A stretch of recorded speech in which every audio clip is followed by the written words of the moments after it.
Halo semua. Seperti yang pernah saya katakan pada video-video sebelumnya, semua tuduhan yang dilontarkan oleh teman-teman Muslim kepada kekristenan itu disebabkan karena mereka sendiri yang melakukannya dan mereka ingin mengalihkan perhatian untuk menutupi kesalahan mereka itu. Nah, salah satu tuduhan yang paling sering dituduhkan oleh teman-teman yang Muslim adalah Alkitab sudah palsu karena sudah diubah oleh tangan manusia. Kenapa mereka menuduh begitu? Karena Al-Quran sudah diubah oleh tangan manusia. Yuk kita baca ayat favorit di dalam Al-Quran yang biasa digunakan oleh para ustadz untuk berkata bahwa Alkitab sudah palsu, ditulis oleh tangan manusia. Maka celakalah orang-orang yang menulis kitab dengan tangan mereka dalam kurung sendiri, kemudian berkata ini dari Allah, dalam kurung dengan maksud untuk menjualnya dengan harga murah. Maka celakalah mereka karena tulisan tangan mereka, dan celakalah mereka karena apa yang mereka perbuat. Nah, pada video ini, kita akan mengukur Al-Quran berdasarkan ukuran yang Al-Quran tetapkan sendiri. Oke, kita mulai aja ya.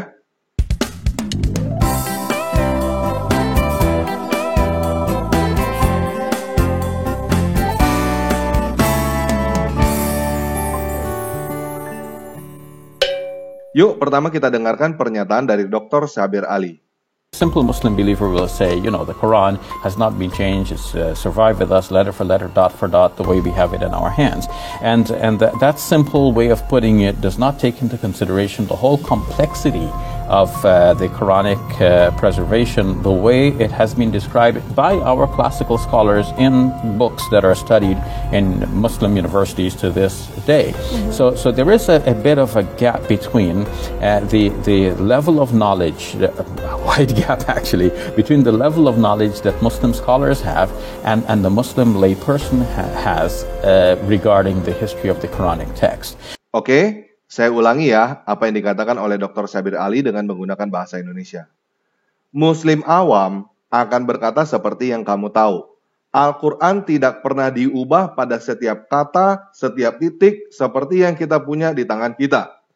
Pernyataan sederhana itu tidak mempertimbangkan seluruh kerumitan proses pelestarian Al-Quran seperti yang dijelaskan oleh para ulama klasik di dalam buku-buku yang kita pelajari di Universitas Islam pada zaman ini. Jadi, ada jurang antara tingkat pengetahuan. Tepatnya jurang yang lebar antara pengetahuan ulama muslim dengan muslim awam mengenai sejarah Al-Quran. Jelas ya? Ada jurang yang lebar antara apa yang para ulama muslim tahu dengan apa yang muslim awam tahu mengenai sejarah Al-Quran. Kenapa bisa begitu? Karena para ulama muslim menyembunyikan apa yang mereka tahu supaya muslim awam tetap berpikir bahwa Al-Quran tidak pernah diubah pada setiap kata, setiap titik seperti yang kita punya di tangan kita. Supaya umat muslim awam tetap menjadi muslim. Nah, benarkah para ulama muslim menyembunyikan apa yang mereka tahu supaya muslim awam tetap berpikir bahwa Al-Quran tidak pernah diubah pada setiap kata, setiap titik seperti yang kita punya di tangan kita? Yuk, sekarang kita dengarkan informasi tentang naskah Sana'a oleh Dr. Sabir Ali. Recently, a manuscript has been discovered from Sana'a in Yemen, and it's referred to as the Sana'a manuscript. That manuscript has two layers of Quranic writing. The lower layer has been scraped off, and the upper layer has the Quranic text written over. Now, the upper layer text quite closely corresponds to what Muslims are reading in the world today as the text of the Quran.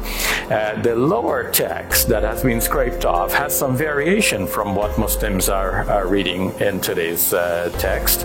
So how do we explain this difference, and why was that Quranic manuscript scraped off? Now, it turns out that in Muslim classical literature, Muslim scholars have detailed that some companions of the Prophet Muhammad, on whom be peace, recited the Quran in a way that varies from what commonly came to be recited by Muslims worldwide. Oke, saya ulangi dalam bahasa Indonesia ya. Belakangan ini telah ditemukan sebuah naskah di Sana'a, Yaman, dan disebut manuskrip Sana'a. Naskah itu mempunyai dua lapisan tulisan Quranik. Yang lapisan bawah sudah dihapus. Lapisan atas mempunyai teks Quranik yang ditulis ulang. Teks pada lapisan atas mirip dengan teks Quran yang Muslim baca pada zaman ini. Teks pada bagian bawah yang dihapus mempunyai variasi-variasi dari teks yang dibaca Muslim zaman ini. Jadi bagaimana kita menjelaskan perbedaan ini dan kenapa naskah Quranik itu dihapus? Ternyata pada literatur klasik Muslim, para ulama Muslim mempunyai detail bahwa beberapa saat Nabi membacakan Al-Quran dengan cara yang berbeda dari yang biasa dibaca oleh umat Muslim di seluruh dunia. Jelas ya? Jadi pada naskah Sana'ah ada dua lapisan teks Al-Quran. Teks pada lapisan bawah, pada lapisan pertama adalah tulisan Al-Quran yang asli. Dengan kata lain, naskah Al-Quran yang pertama sudah diedit, sudah diubah oleh tangan manusia. Dan tulisan pada lapisan kedua mirip dengan apa yang teman-teman Muslim baca pada zaman ini. Mirip, bukan persis. Jelas ya? Yuk sekarang kita dengarkan penjelasan tentang naskah Sana'ah oleh Ustadz Adi Hidayat. Kita lihat bersama apakah dia menjelaskan tentang dua lapisan pada naskah Sana'ah. Kita lihat apakah dia menjelaskan tentang lapisan pertama yang dihapus. Dan kita lihat apakah dia menjelaskan bahwa tulisan pada lapisan kedua tidak sama persis dengan Al-Quran versi editan Hafs yang diresmikan pada tahun 1924 di Kairo. Teman-teman udah tahu kan bahwa Al-Quran yang teman-teman hafalkan sekarang itu adalah hasil editan Hafs yang baru diresmikan pada tahun 1924 di Kairo. Kira-kira 1300-an tahun setelah Muhammad meninggal dan tidak sama persis dengan Al-Quran versi editan Waras yang digunakan di Maroko pada zaman ini. Dan teman-teman juga udah tahu kan bahwa pada zaman ini setelah Muhammad meninggal dan Al-Quran versi aslinya dibakar oleh Utsman, ada lebih dari 30 versi Al-Quran berbahasa asli, berbahasa Arab, bukan terjemahan yang tersebar di seluruh dunia selain Waras dan Hafs. Hah? Apa? Belum tahu? Oh ya sudah, sekarang kamu udah tahu ya. Yuk, sekarang kita dengarkan apakah Ustadz Adi Hidayat memberikan informasi tentang dua lapisan teks pada naskah Sana'ah dan tulisan pada naskah Sana'ah itu tidak sama persis dengan Al-Quran yang teman-teman Muslim hafalkan pada zaman ini.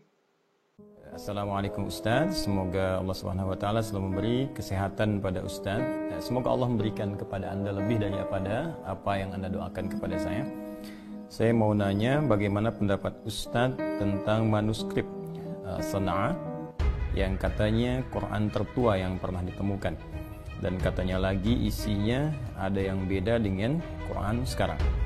Semoga Ustaz Sudi membaca dan menjawab pertanyaan saya ini supaya saya lekas tercerahkan. Terima kasih Ustaz. Wassalamualaikum warahmatullahi wabarakatuh.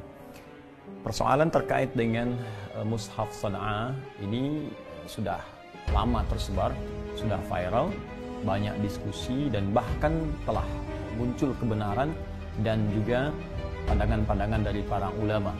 Ya, ini terjadi pada tahun 1972. Jadi kisahnya begini, ada pemugaran atau renovasi Masjid Agung di Sana'ah. Nah, Sana'ah itu di Yaman ya. Nah, pada saat itu para pekerja yang tengah merenovasi itu menemukan lembaran-lembaran di atap, ya lembaran-lembaran manuskrip. Sekitar kurang lebih ada yang mencatat 4.000 lembar ya. Begitu kemudian dibuka, dilihat, ternyata diduga itu adalah Al-Quran ya, yang dituliskan dalam bentuk mushaf ya, dengan kualitas kertas ya. Ya, kalau kita katakan kertas itu yang cukup lama, diduga manuskrip ya. Maka dari itu kemudian Qadhi pada waktu itu bernama Syekh Ismail Al-Aqwa. Syekh Ismail Al-Aqwa mencoba menghubungi pihak-pihak ahli ya tentang manuskrip untuk bisa meneliti manuskrip yang dimaksudkan, temuan yang dimaksudkan. Maka pada saat itu ada pakar manuskrip di Jerman yang bernama Gerd Pune ya, Gerd Pune ya, kurang lebih seperti ini ya, Gerd Pune. Gerd ya, Pune dengan temannya von Bettmer ya. Jadi ini dihubungi, minta bantuan untuk diteliti Ya, karena pada saat itu di Yaman hanya ditemukan, tapi pakar manuskripnya untuk meneliti berapa lama usianya, apa kualitas kertas yang dituliskan pada saat itu, apakah kertas ataukah dari serat-serat pohon misalnya, atau dari bahan yang lainnya, maka dimintakan kepada ahli manuskrip ini untuk bisa diteliti. Dan tentunya dengan mengumpulkan juga ulama-ulama lokal untuk bisa bersama-sama bersinergi mengerjakan proyek yang dimaksudkan. Nah, dan kesimpulannya sangat menarik, ketika itu diteliti, kemudian diurutkan satu persatu dan tidak ada persoalan, kemudian saat proses itu berlangsung tidak ada masalah. Nah ini yang jadi hal yang sangat menarik, Jadwin ini tanpa diketahui oleh Qadhi Ismail Al-Aqwa yang dari Yaman tadi, itu tiba-tiba menulis sebuah keterangan ya kepada satu perwakilan majalah di Amerika namanya Atlantic Monthly ya. Jadi ada satu majalah namanya Atlantic Monthly ya. Jadi majalah bulanan ya. Nah, disampaikan di situ bahwa manuskrip yang sedang diteliti itu ternyata berisi Al-Quran dan berbeda ya, dengan urutan-urutan atau mushaf yang sudah ada selama ini yang hadir di kalangan umat Islam. Ini berita muncul di tahun 1999, jadi 1999 dari kejadian 1972 yang ditemukan tadi, kemudian diminta untuk ditelitikan. Beberapa waktu setelahnya, tahun 99 muncullah kemudian satu keterangan di majalah Atlantic Monthly tentang hal yang disampaikan. Nah, ketika itu menyebar dan ditemukan kemudian bacaan itu oleh seorang pemikir muslim, maka dikonsultasikan kepada Qadhi tadi, ya Ismail Al-Aqwa tentang kejadian ini, maka disuratilah kemudian, diminta klarifikasi. Ya, bahkan diminta untuk menjelaskan kepada Jadwin dan kawannya tadi, apakah benar yang Anda sampaikan di majalah ini. Ternyata yang paling menarik, beliau sampaikan, Jadwin ini dan kawannya memberikan klarifikasi tertulis. Yaitu viral juga, Anda bisa temukan di keterangan-keterangan sekarang, mungkin kalau Anda googling juga Anda temukan, bahwa dia sampaikan, nggak ada yang beda kok, semua sama. Ya, hanya memang, nah ini yang paling menarik, ada satu khas ya yang nampak pada mushaf yang diteliti itu, yang menunjukkan bahwa urutan di mushaf itu diduga kuat adalah urutan yang dituliskan di awal-awal masa abad pertama Hijrah, ya, yang urutannya kemungkinan mengikuti kepada urutan-urutan seperti sebagian sahabat menuliskan ayat sesuai dengan turunnya asbabun nuzul. Jadi ada beberapa sahabat yang menuliskan ayat, begitu turun, tuliskan, begitu turun, tuliskan, begitu turun, tuliskan. Ini di awal-awal fase masa ayat-ayat turun kepada Nabi SAW. Sehingga ketika semua dikumpulkan, urutannya tidak seperti yang kita temukan sekarang, dari Al-Fatihah sampai dengan An-Nas.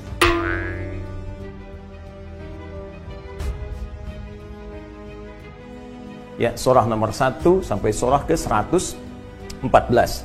Ini memang biasa saja karena di fase-fase awal Islam, ayat-ayat turun, sahabat mengumpulkan. Ya, Nabi meminta kemudian kepada beberapa kalangan sahabat tertentu untuk menuliskan, ada yang di pelepah-pelepah kurma, ya, ada yang kemudian di tulang-tulang kering dan sebagainya dikumpulkan. Sampai setelah semuanya selesai, tuntas 30 juz, maka Allah memberi petunjuk lewat malaikat Jibril untuk mengurutkan surah Al-Quran ini dari Al-Fatihah sampai dengan An-Nas. Itu yang kita kenal dengan mushaf sekarang. Ya, maka diurutkan keseluruhannya, rapi tersusun, sampai kemudian di masa sahabat Abu Bakar As-Siddiq, atas usulan beberapa sahabat, dikumpulkan kemudian, ya itu semua. Lalu di zaman Umar bin Khattab, ya, disatukan itu menjadi bagian dari mushaf. Di zaman Uthman diperbanyak dan disebarkan sampai sekarang, sampai disebut dengan mushaf Uthmani. Jadi kalau nanti ada ditemukan misalnya seperti kasus seperti ini, ada mushaf kok dari surah Asy-Syu'ara surah ke-26 langsung lompat ke surah 37. Nah, itu bukan urutan yang sekarang kita temukan lantas disebut beda, tidak. Karena semua Qurannya sama, dari Al-Fatihah sampai An-Nas semuanya sama. Hanya boleh jadi yang ini diduga lembaran-lembaran yang dulu belum sempat kemudian dimusnahkan, ya, setelah munculnya pengurutan ini dari surah pertama sampai surah ke-114.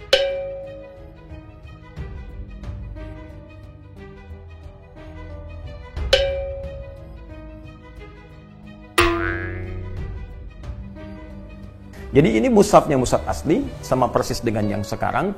Hanya diduga ini adalah salah satu di antara mushaf yang ditemukan terurut dengan mushaf asbabun nuzul. Jadi begitu turun, tuliskan. Begitu turun, tuliskan. Begitu turun, tuliskan. Dan ini tidak ada masalah di sini. Ya, jadi sesungguhnya mushaf yang dimaksudkan tidak ada persoalan, dan pada akhirnya semua mengklarifikasi bahwa mushaf Son'a itu adalah mushaf di antara mushaf yang tertua, yang sama persis semua bacaan Qur'annya, tidak ada yang beda dengan apa yang kita bacakan sekarang. Yang sama persis semua bacaan Qur'annya, tidak ada yang beda dengan apa yang kita bacakan sekarang. Adapun jika ada urutan kemudian ditemukan berbeda dari surahnya, maka itu bukan perbedaan dari surah dan tidak esensial, tapi ini barangkali menunjukkan kepada urutan ketika surah-surah itu diturunkan kepada Nabi Muhammad sallallahu alaihi wasallam. Allah taala alam bissawab. Jadi kalau ada orang yang mengatakan sekarang misalnya, oh ini mushaf Son'a menunjukkan Qur'annya beda dengan yang sekarang, dia kurang pengetahuan. Kemungkinan dia jarang baca Qur'an, dia tidak tahu Qur'an, sehingga dia tidak mengerti tentang kaidah-kaidah Al-Quran. Ya, jadi saya simpulkan lagi, sekali lagi, mushaf Son'a adalah mushaf di antara mushaf tertua yang pernah ditemukan di dunia, dan ini menunjukkan mukjizat kebenaran Al-Quran telah diturunkan pada Nabi Muhammad SAW, bukan rekayasa Nabi. Ya, yang kedua menunjukkan bahwa Al-Quran diturunkan kepada Nabi berurutan sesuai dengan peristiwa-peristiwanya, sampai kemudian diperintahkan untuk disusun sesuai dengan urutan Al-Fatihah sampai An-Nas seperti yang kita bacakan saat ini. Justru dengan ditemukannya mushaf ini menunjukkan otentisitas Al-Quran yang tidak ada perubahan sampai saat ini. Demikian cara memahaminya. Allahu ta'ala a'lam bissawab. Nah, apakah teman-teman dengar Ustadz Adi Hidayat memberikan informasi tentang dua lapisan teks pada naskah Sana'ah dan tulisan pada naskah Sana'ah itu tidak sama persis dengan Al-Quran yang teman-teman muslim hafalkan pada zaman ini? Saya sih nggak dengar. Jadi silakan teman-teman pikir sendiri, kenapa para ustadz menyembunyikan hal ini dari kalian? Bukankah kalian punya hak untuk tahu apa sih yang sebenarnya kalian percaya? Jangan-jangan semua yang kalian percaya itu hanyalah kebohongan. Jangan-jangan tiket menuju surga yang dijanjikan para ustadz itu cuma kebohongan. Jangan-jangan ancaman neraka kalau tidak beragama Islam itu hanya gertakan kosong. Ya, itu sih hak kalian lah, teman-teman yang muslim, untuk percaya apa yang kalian mau percaya.